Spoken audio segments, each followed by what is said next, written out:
Hello, and welcome to Every Moment is a Choice. I'm your host, Erica Behel, and I invite you to join me on a transformative journey to uncover the extraordinary potential that lies within every single moment of our lives. From the choices we make in our relationships, careers, and personal growth, to the mindset we embrace in the face of adversity, this podcast will empower you to embrace the notion that every moment holds a choice, and it's up to us to seize it. Join me as we engage in insightful conversations with thought leaders, experts, and everyday people who have harnessed the power of choice to achieve greatness, overcome obstacles, and create extraordinary lives. If you feel inspired by this episode, please rate it and consider subscribing. I'm keen to know how it's impacted you. Today, I'm elated to have Kamil Haque on the podcast. But I want to start a little bit different today. I'd like to invite you, the listener, to do a short breathing exercise with us. It's easy and will take no more than 30 seconds. So wherever you're listening to this, let's do this together. The breathing exercise is going to be 4 counts inhale, 7 counts hold, as in holding your breath, and 8 counts exhale. So we'll do it 2 times. I'm going to count for you. Okay?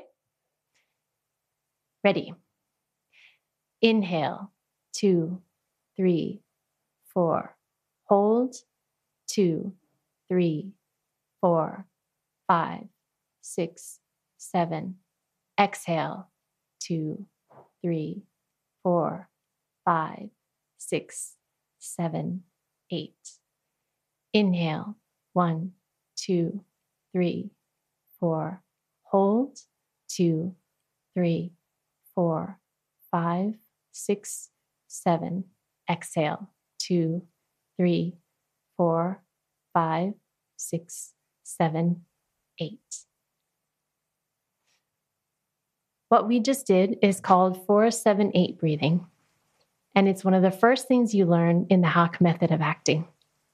My guest, Kamil Haque, is the founder and artistic director of his own acting school, the Haque Center of Acting and Creativity, HCAC for short, as well as his own production company, Method Productions.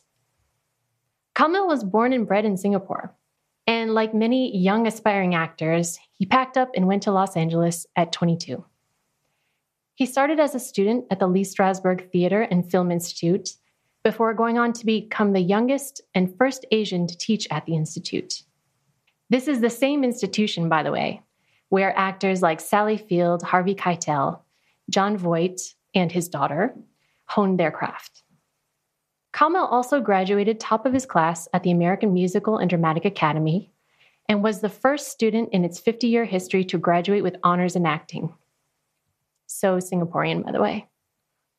As Asia's only experienced teacher of the Lee Strasberg method of acting, Kamil has derived his own method called the Haque Method that he also teaches.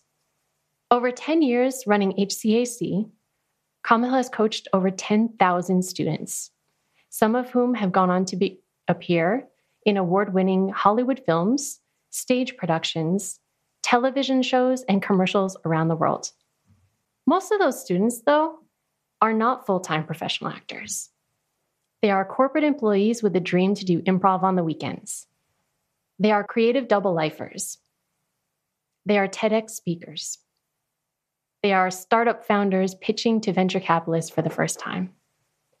They are people with a story to tell who don't yet know how to tell it. That's why this discussion is not only about acting today. This applies to everyone in life. Because if you don't tell your own story, someone else will. Let's dive in. Welcome, Kamil. Hi, Erica. Thanks for being with us today. So my first question, the Haque Method of acting starts with a workshop called Know Thyself. What does knowing yourself have to do with acting? I think there are a lot of misconceptions as to what acting is to the layman. And if you were to ask someone how they would define it, very often they might mistake it with pretending or lying or being someone else. And are there crossovers with those things? Yes. However, the root of acting is really about truthful behavior and being as truthful as you can, whether it's you being yourself or you portraying someone else in imaginary circumstances. And in order to be truthful, or the buzzword in the corporate space, authentic, one really needs to have a full understanding of oneself and one's abilities and the instrument that you have. And when I say instrument, I mean your physical self, your intellectual self, your spiritual self, your psychological self, so that you know how to tune it to play the different roles that you have in your personal life, professional life, creative life. So it always starts with know thyself. And it's something that you'd think that would come naturally to most people. But in fact, I think it's really useful for people to understand, how do you come to know yourself? Like, what are some of the things that someone explores in that first workshop? Well, one of the main things that we begin to understand with acting and this very introductory level is that we already act on a daily basis, and we play different roles on a daily basis. You're someone's mother, someone's sister, someone's partner, and so on and so forth. How do you adjust yourself and be the most truthful, authentic, best version of yourself in that transaction? So in this introductory level, we're examining the different transactions we have in our life, and we are beginning to understand, here's where I am now, and maybe here's where I want to be, and what are the gaps in between, what are the creative gaps, and what are the things that I can put into practice so I can close that creative gap, as Ira Glass calls it, to be that best version of myself in that transaction. So I'm learning things like, where do I put my focus and concentration? How do I observe myself and the world around me better? How do I begin to be comfortable being vulnerable, both in private and also in public? How do I give myself permission to be myself versus the presupposed version that people expect me to be? These are just some of the things that one is taught at this very introductory stage of knowing thyself. Yeah. And I have to admit, for the listeners, I went through this workshop. So last year, I signed up for 2 of the Haque Method workshops at HCAC. And I'm a person, no one would associate with me with method acting. Trust me. I'm rational. I was very corporate. I was lots of things. But you know what I found is that in this workshop were people from all walks of life, people who are aspiring to be paid as professional actors, people who never had really any intention of acting, but were interested in, like you said, understanding themselves better and being able to, I guess, be more authentic in how they come across. One of the things you said there, you mentioned transactions. And I remember one of the things you stress in the course is that everything happens in transaction.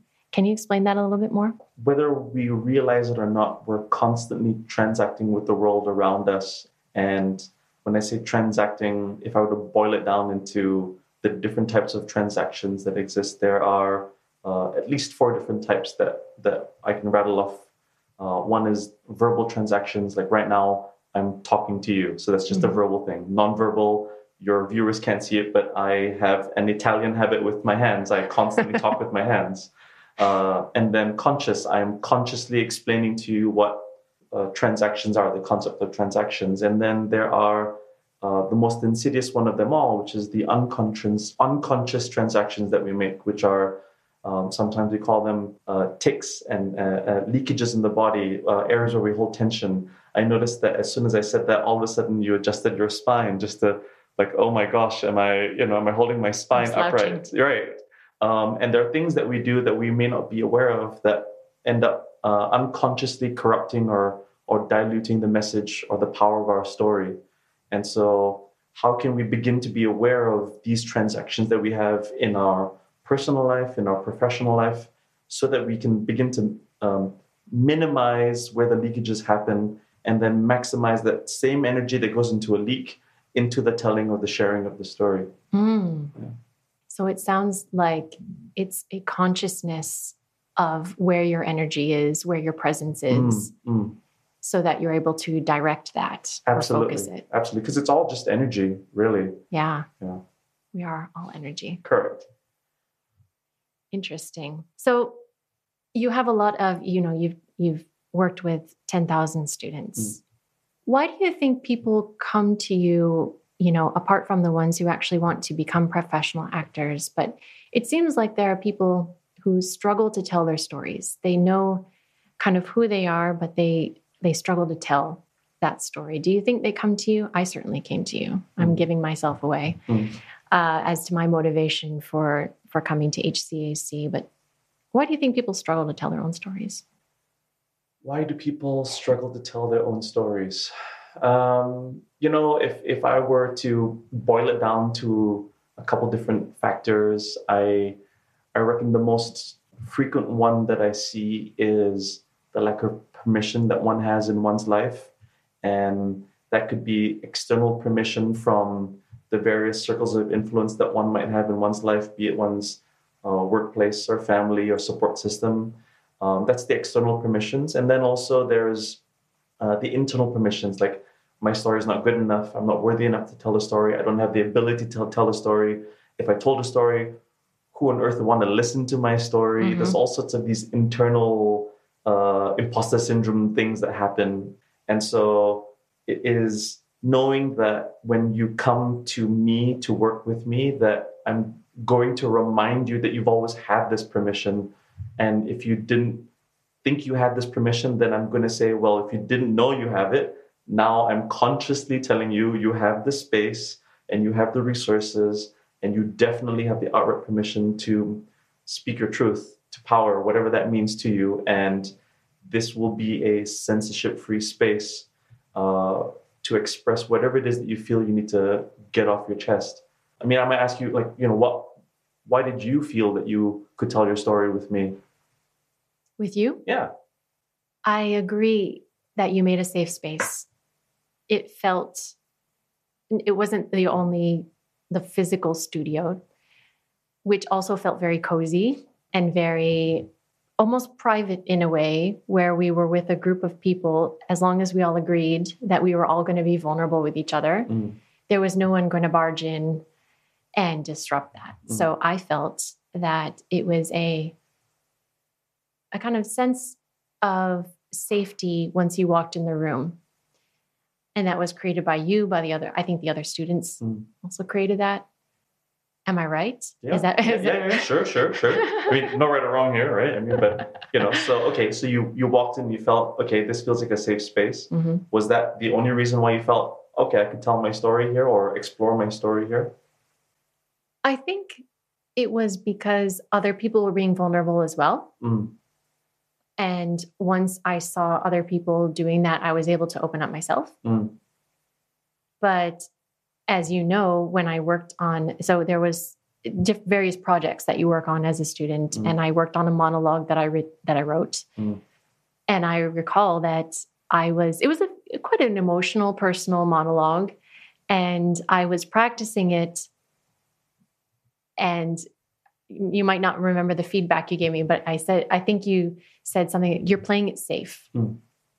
You're not really showing what I think you want to show with this monologue. And so it took some exercises where we were very, I think you had to really endeavor to create a safe space for me to really let it out and know that it was just you and me in that room on that day and really let it out. And then kind of harness some of that to bring to the actual performance. Which you did. Which I did. Yeah. Yes. On your own, mind you. Yes. Yeah. Yes. So I felt like that was a very it went deep. And I remember that another thing you said, I remember a lot of things you said. You mentioned, after a performance, you should feel drained. Otherwise, it probably wasn't worth watching. And I can tell you that after, I had no clue that I would feel so drained after, like a 5-minute monologue. Or even less than 5 minutes, maybe 3 minutes. But it was an emotional, draining experience to show that. And so, I mean, what do you mean by that when you say that you should feel exhausted by the end of a performance? So we go back to the idea of you are your own instrument and you are made of these different components that you can tune to tell whatever story that you want to tell. So as mentioned, there's the physical component, the intellectual component, the spiritual, emotional, psychological component. And whether you are literally sharing a true story from your life or you are advocating on behalf of an imaginary character, it requires a level of will. It requires a level of putting your own ego and your own self-consciousness aside. It requires a level of transformation. It requires a level of shedding of whatever guards and walls that may exist. And in the doing of this act, whatever it may be, you are then drawing down on the resources that you have to play with, which is your physical, mental, spiritual, and so on and so forth. And so if you have really invested in your preparation, then in the working of the story and just after, you will ideally feel physically, mentally, spiritually drained in some capacity. And as well you should, because then it showed that you cared enough to prepare it to the degree that it needed to be prepared, and you cared enough to deliver it in the way that you felt proud of the work that you did, and you felt that I put everything and myself on the line for this, whatever, 3-minute thing that I did. And if you like it, great. If you don't, that's also okay. But I know that I can look at myself in the mirror and know I could not have done any better. And so all of that force of nature that one exerts within that 2 minutes, 3 minutes requires energy. And I think this is where I put the caveat disclaimer thing of knowing the difference between when your work must cost you something and when your work hurts. And your work should never, and I use should very rarely, should never hurt you. Because if you're hurting, then you're no good to yourself, let alone to your community. Yeah. Right? How do we understand the resources so that we can work with them and then also recharge them without feeling pain, stress, burnout? I need to take a year-long sabbatical, or I'll never come back to this room again. I don't care how safe you made it. All of those things, and then it was pointless, right? You want to be able to do the work, recharge, and come back again. Yeah. It's a lesson I've had to learn, and not even in an acting context, but I think it was something I took away from HCAC was that the work should not hurt. And coming off a corporate career where I was burned out and stressed, and now starting my own business, I made that commitment to myself of I shouldn't just be heading for another burnout as a result of this. What are the boundaries that I need to set?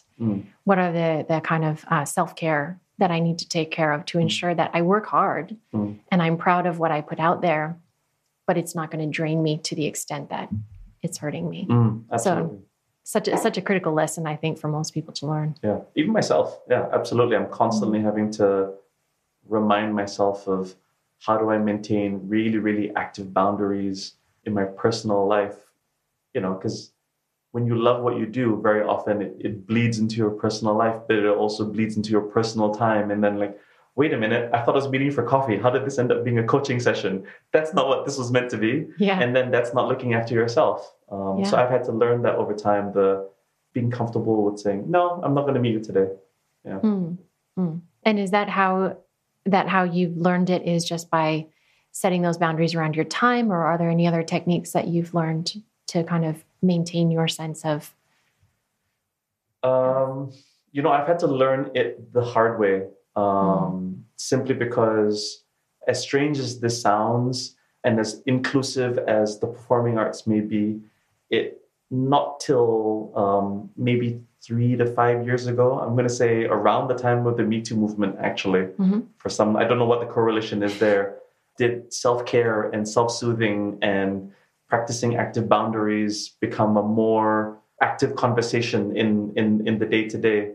And even now, if one were to Google or look up how does one practice active boundary making within the performing arts and creative arts, there's really not a lot of work out there that teaches you how to do these things. And so for myself, I've had to allow myself to be hurt, or not allow myself. I've hurt myself.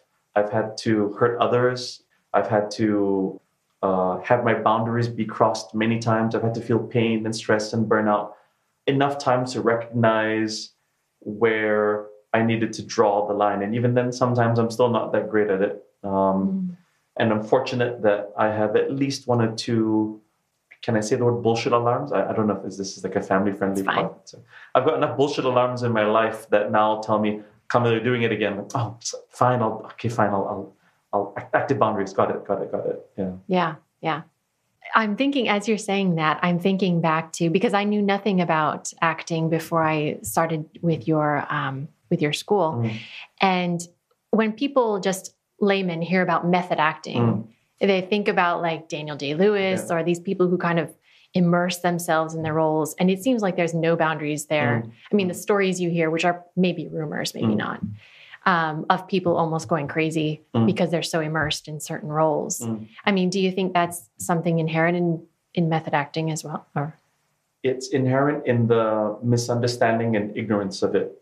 And it's inherent in the clickbait marketing aspect of method acting, which is what it has mutated into.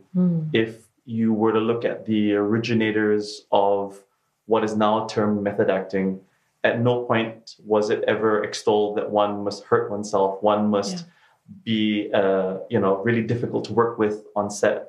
That being a method actor entitles you to all sorts of insane behavior. It's not at all that. It is essentially a methodical way of preparing so you can be as truthful as possible. End of. And, like any, I guess, holy text, one looks at that statement and goes, well, I wonder if I could also expand that definition to include XYZ, which oftentimes entails hurting yourself, hurting other people, being difficult to work with, and all in the name of method acting.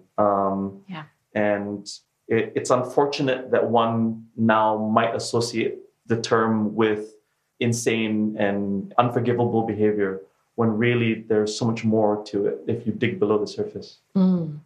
So interesting. So let's go into method acting because I love your story. Your story is so interesting. So you moved to LA at a very young age to study acting. So coming from Singapore, that's a big decision. And I'm not just talking about the flight. Okay. Like I've been here for 11 years now, and I know that there are a lot of expectations on kids. There's a lot of things about what's right and what's wrong to do for children and how they choose their path in life.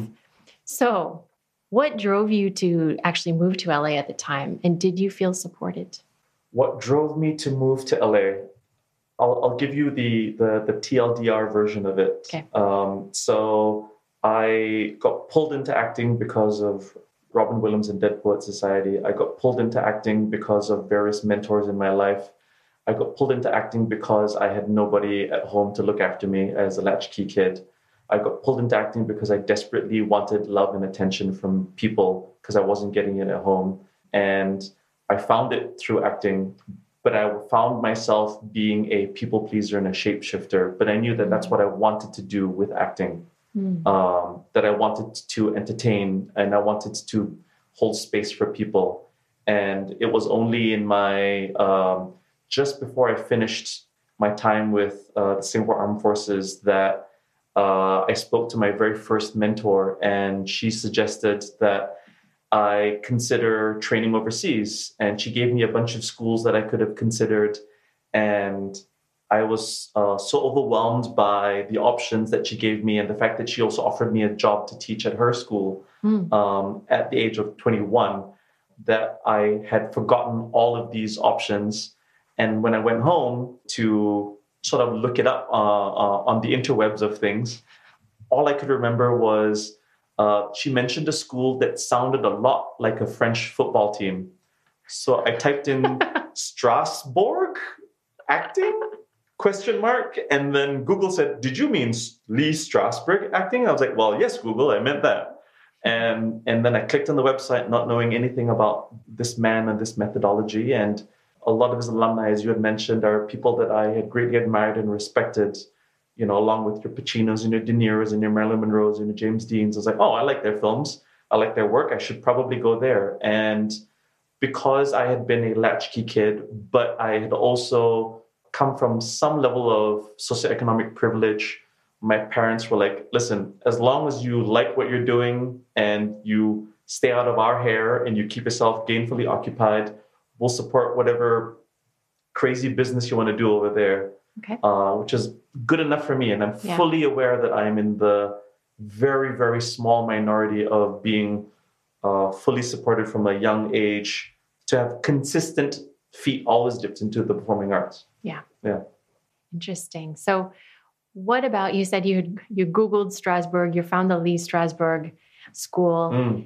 What about that method worked for you? Did you try any other methods or kind of dip your toes around? I did. So what had happened was, again, without doing any research other than looking at the really, really famous alumni, I went to the school sight unseen, and it was, in truth and in retrospect, the first real actor training that I had, because prior to that, it was all voice and speech. And there's a really famous voice teacher. Her name's Patsy Rodenberg, and she calls it the teeth and tits of acting, which is stand here, say it this way, and everybody will love you, which is what I had been grounded in. And going to the Strasberg school, they weaned me off of that. And with any conservatory program, they'll break you down before they build you in their image. But part of breaking you down is helping you understand, what is the root essence of Kamil? What does Kamil really want to say? How does he really want to say it?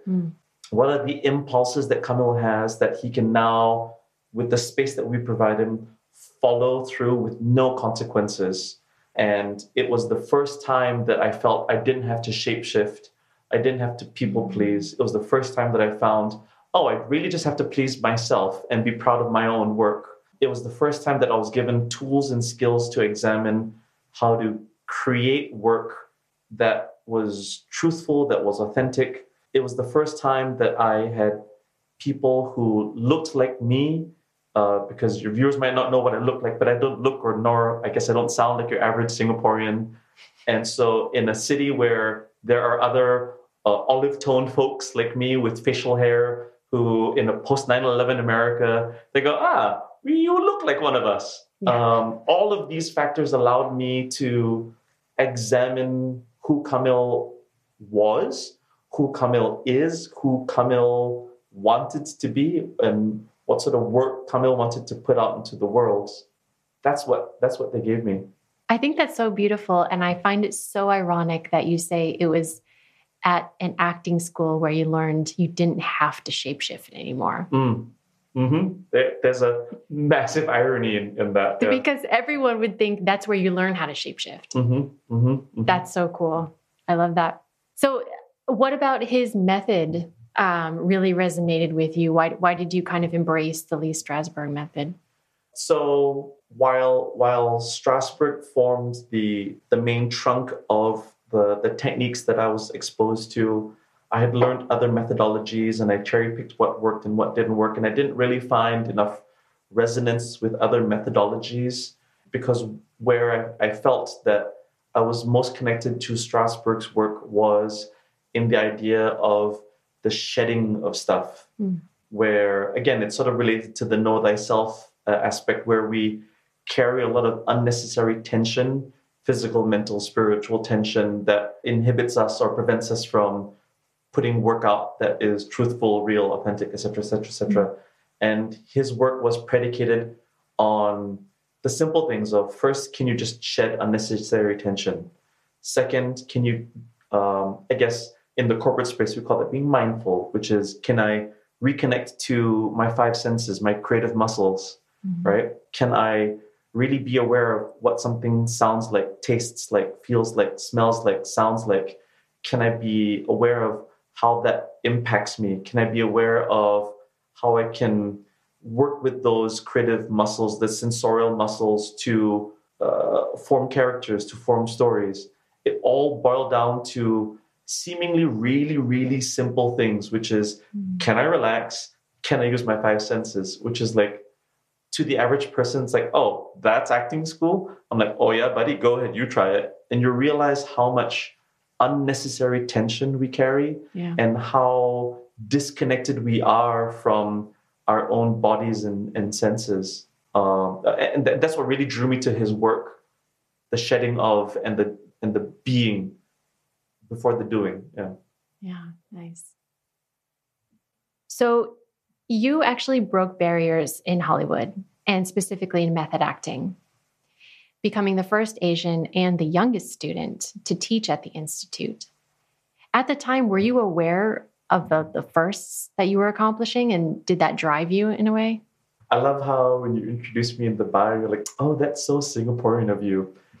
My parents would be so proud if they heard that introduction because I constantly tell people that I'm a proud failure of the Singapore education system because I didn't find my academic place in Singapore, and I really only found it when I moved to the States. And in this idea of being the first of anything, totally did not dawn upon me. I think what had happened was because my mentor had given me a job in Singapore and I worked for about a year teaching special needs kids speech and drama and just basic life skills. And it was in a preschool, so I was there Monday through Saturday. And by the end of the year, I was like, oh, I know everything about teaching. Yeah.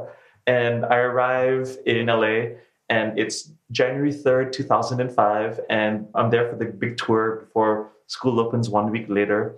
So the administrator takes me around the school and then she says, okay, now we come back to the office. Here's the class schedule. You need to pick some classes. And I look at the schedule and her name was Odette. And I take the paper and I'm like, no, Odette, I don't want to pick classes. And she's like, huh? No, maybe you don't understand me. Classes start next week. You need to pick classes. It's like, no, I understand you perfectly well. I'm not picking classes. And then she's like, oh, but you flew all the way here. You don't want to do the classes anymore? And I'm like, oh, no, I still want to do the classes. But what I really want is I want to teach here. And she's like, huh? Excuse me, what? I'm like, I've taught 1 whole year in Singapore. I want to teach here. What will it take for me to teach here? And then she's like, oh, no one's ever asked us that before. I was like, well, I am, and I want to teach here.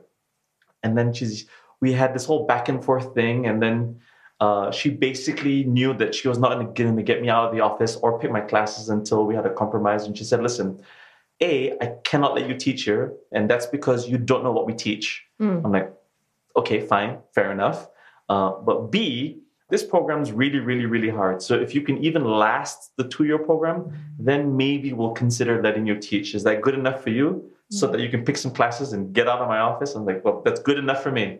So I picked my classes and I carried on. And in my head, I already knew that I was coming into the school with the idea to learn not only what the techniques and the tools and the skills were, but how do I learn it in a way that I can also teach it? Was I aware that I was the youngest that they'd ever hired later on in the program? No. Was I aware that they were the first Asian that they had hired? Absolutely not at all. It was only much later on where someone said, hey, are you aware of these things? I'm like, oh, well, okay. Yeah, it wasn't important to me. It was more important that I picked up how to teach. So interesting to me. So you went from teaching in a preschool to saying, I'm going to teach here. Yeah, to a bunch of adults. Yeah. So I don't think we've explored that yet. Where did the urge to teach? Because you could have just started auditioning, become an actor, which is what most people do. Where did the urge to teach come from? Robin Williams, Dead Poets Society. Full circle. Full circle. It was full circle, yeah. I just rewatched the film this past weekend, and because I wanted to introduce my wife to it, she had never seen it, and she heard me talk about it again and again and again and again, and how influential it was on my life. And she's like, "Well, we got some time. Let's watch it tonight." And what drew me to the film was the fact that I got my parents' attention by asking them questions about the film, and I'd never experienced that in my life. And it was only much later on that really what drew me to the film was how unorthodox Robin Williams' character was in the film, how charismatic he was in influencing his students, how much he held space for them, how much he gave them the permission to free their voice, free their talent. That was the stuff that shifted something in me on a DNA level that I only realized in that year of teaching in 2004 with special needs kids. I was like, this is what I want to do. Wow. Yeah. Interesting. Okay. I keep saying that interesting, but it is. So you were teaching in LA for a while, but now you're back here in Singapore, and you've had your HCAC school running for 10 years now. So what prompted the move back to Singapore to teach? The goal was always to come back to teach. The goal was always to create a space that didn't exist so that people like me or with similar ambitions to me or with similar backgrounds to me or people with less access than me could have the same opportunity that I had and the same platform that I experienced in LA. That was always the goal. I just didn't think I was going to come back this early. In my head, I'd always set it as I'll come back when I'm 45 and then that'll be my retirement plan. I came back by accident at the age of 30 and I never looked back. Wow. Yeah. And so you went to work starting up the school as soon as you got back? Yeah. Well, so this is where the accident happened. I came back to start a film festival, the first ever ASEAN film festival where all 10 nations came together with films and blah, blah, blah, blah, blah. And in putting together this ASEAN film festival, it opened up a lot of conversations and doors for me to the point that when the festival was done and it was held in Malaysia, I called up my buddy Raymond, who was house sitting for me for about 3 months. And I said, hey, Raymond, first of all, happy April Fools, but this is not April Fools. I'm not coming back to LA. Can you sell my house and my car? Do you mind shipping me back some of my clothes and books? If you want my TV, you can have it. Whatever money you make from selling my furniture, send some of it back. But if you really want it for the work that you're doing, I'd really appreciate it. I'm not coming back because I'm starting my school. Okay, thanks. And he's like, say what? I'm like, you heard me, that I meant exactly what I said. And he's like, this is a lot of work, but fine, I'll do it for you. And that was April 1st of 2013. And I started the studio June 3rd of 2013. Wow, it's fast. Yeah. I mean, well, it's Singapore, right? You can start a business, like that. 15 minutes. Yeah, exactly. Lovely. So when you were first getting it started, did you have kind of a ready market of people who wanted to study with you? Or did you have to kind of think, how do I attract aspiring actors or anybody into this school? The benefit of never having gone to business school and being an eternal optimist and being full of youthful naivete is such that I did no competitive analysis, no understanding of the landscape whatsoever. I just knew I want to open a studio for actors, and that's that.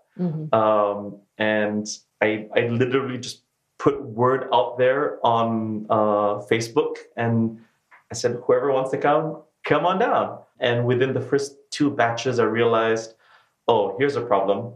There don't seem to be enough professional actors in this country to sustain this school. Right. And I realized within the first 2 batches of students that while there were professional actors or aspiring professionals, the bulk of that community were what I now term creative double-lifers.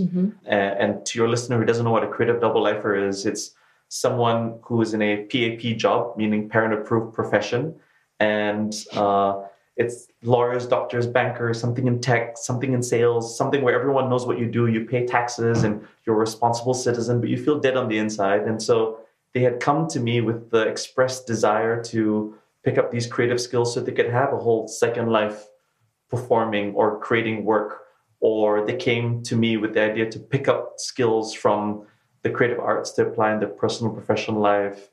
And I was like, there seems to be something here. How can I repackage the work that I'm doing, recontextualize it, adjust it for the cultural norms and expectations so that it's more accessible to people here with that demand? Because clearly the professional actors didn't have as strong a demand. Right.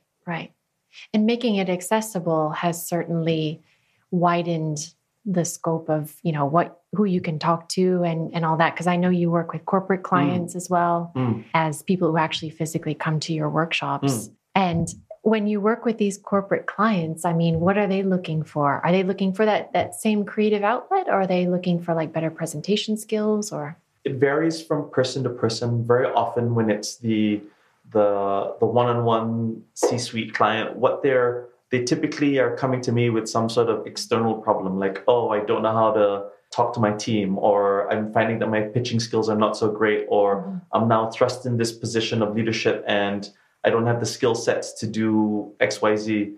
And seemingly they always start with something external. And then I preface it by telling them what we do is not therapy. I will not be your therapist. But the reality is it's almost always some sort of internal wiring thing or presupposition or lack of permission that they put upon themselves that we have to unpack. So then we rewire the internal stuff, but we also fix the external stuff. But we always do it through the lens of theater and acting. And then within the group sort of setting, the lowest hanging fruit for most companies tends to be the team building thing, because not everybody wants to do a cooking class or African drumming or a paint jam or something. Yeah. But then they are also looking for, I don't like using the term soft skills because I think it really cheapens it, but like the 21st century essential skills, creativity, compassion, critical thinking, communication. These are the things that artists have been doing since the dawn of time.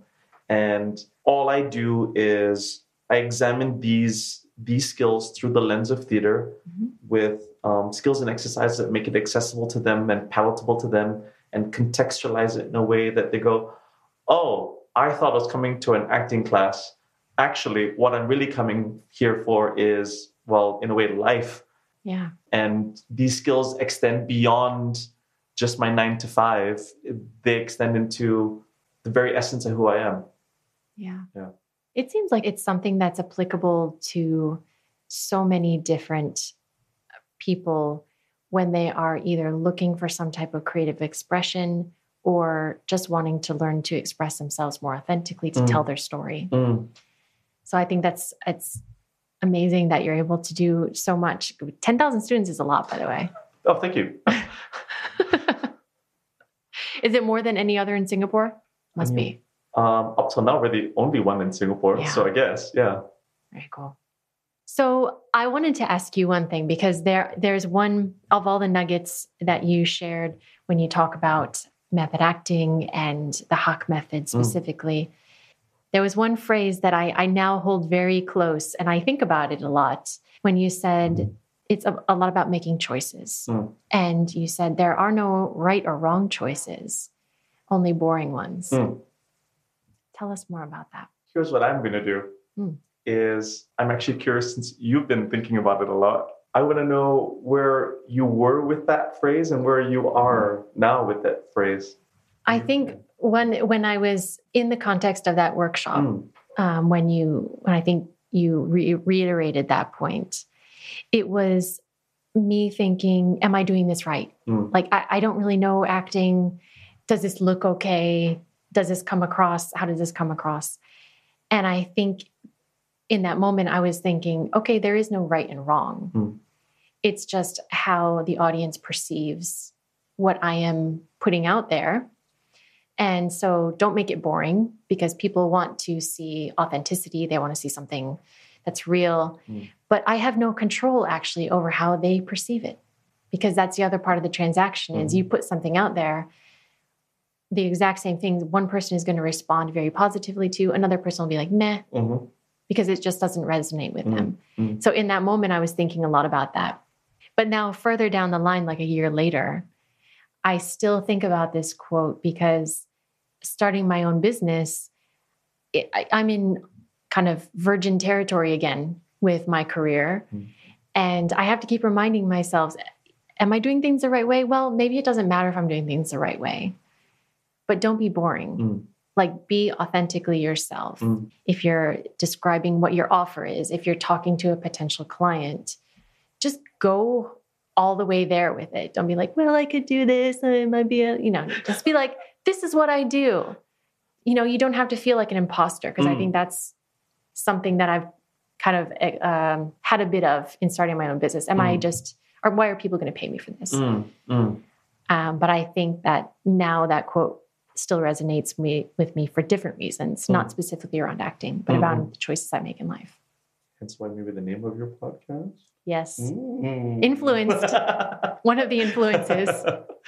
Where it comes from for me is the idea that you're right. I mean, like, one man's treasure is another man's trash, right? And so, art is so subjective, and it really is not good or bad. It's just what's appropriate or inappropriate. And then the mortal sin of any artist is to have the audience leave that transaction going, what's for lunch, right? Because then you've just bored them to death. Or worse still, if they've literally fallen asleep in that theater.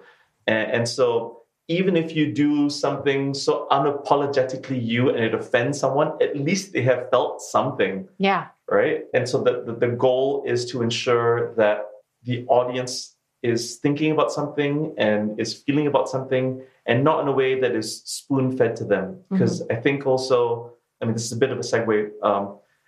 We're in a habit, I guess, in Singapore to spoon-feed people what they're supposed to think and feel. And I think there is some merit to that, especially if you haven't had the ability to think and feel for whatever safety reasons you have in your life.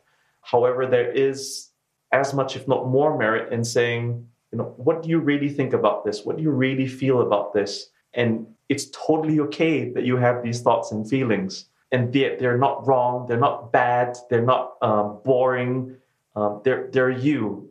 And whether it's in the context of putting up something that's creative or just in your daily life, anytime someone exits a transaction with you, the hope or the intention is that they'll want to come back again because they felt something, that they had a thought that they didn't think before, or they now have the permission, because you've shined a light on something, to see the same issue from a different angle. Something, anything, rather than nothing. Just don't be boring. Boredom is death. Yeah. They say that, people won't remember what you said. They'll remember how you make them feel. And that sounds like what you're talking about. Absolutely. As well. So I'm going to ask you to finish a sentence. The world would benefit from more what, in your opinion, Kamil? The world would benefit from more failure magic. What's that? Failure magic is spaces and means to be able to risk, to explore, to try, and not have to suffer consequences of embarrassment, shame, disappointment because you've let someone else down. Spaces and places and means to allow yourself to have the ability to explore the quantity that needs to come from experimentation before you find the quality, knowing that you have the time and the space and the bandwidth and the resources to allow that quantity to happen, where people go like, good for you that you're trying the 17,000th time, because you're going to get it the next time around. And even if you don't, we're still going to be able to support you. And I think it's a disease that we have in Singapore, that we don't celebrate failure.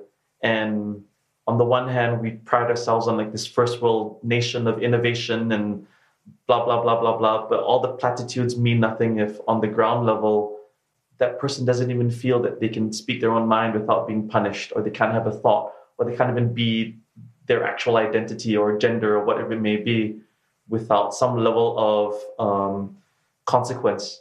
And I think again, you expand the conversation beyond the creative arts into just life.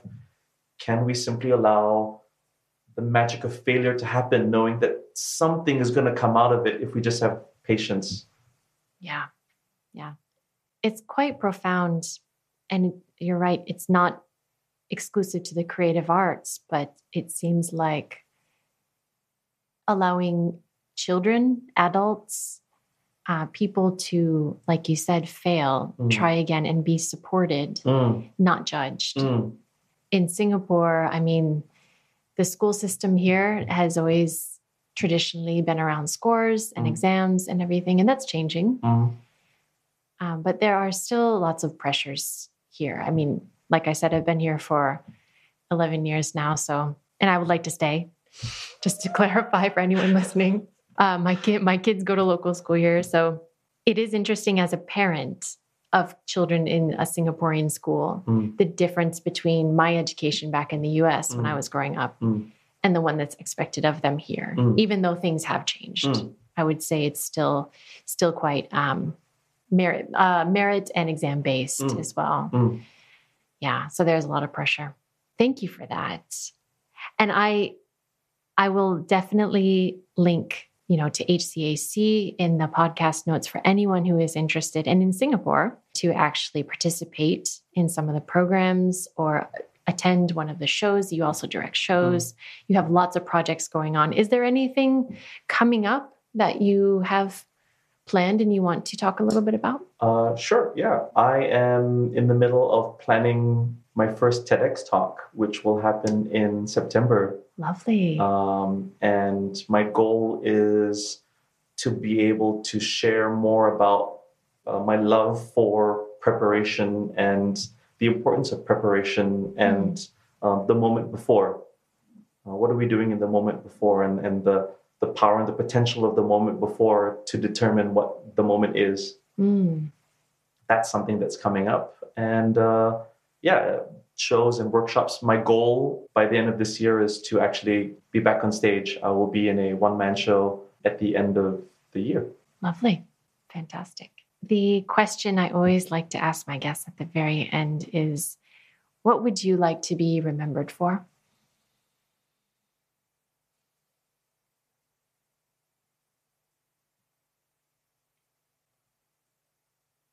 What I would like to be remembered for is being that person that helped turn on the light bulb, just in the same way that Robin Williams said, "Carpe diem." Beautiful. Thank you so much, Kamil, for being with me today. Thank you. Thank you for listening today. I hope this has been a useful investment of your time. If you feel inspired by this episode, please rate it and consider subscribing. I'm keen to know how it's impacted you. Now go out there and seize those moments.